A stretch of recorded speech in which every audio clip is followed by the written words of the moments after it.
I know this sounds cheesy, but what I'm really interested in doing is helping to create a healthy community.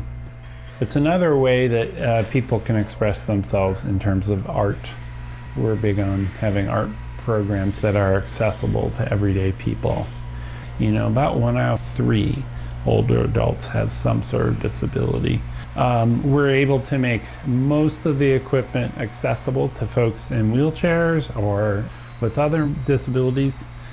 You know, materials and supply costs for the woodshop is fairly enormous because, you know, there's always upkeep. Basically, because we receive all these donations and all this volunteer time, thousands of hours of volunteer time, and we can offer a rock bottom price for coming and using our woodshop, we can invite the whole community in and make things possible for them.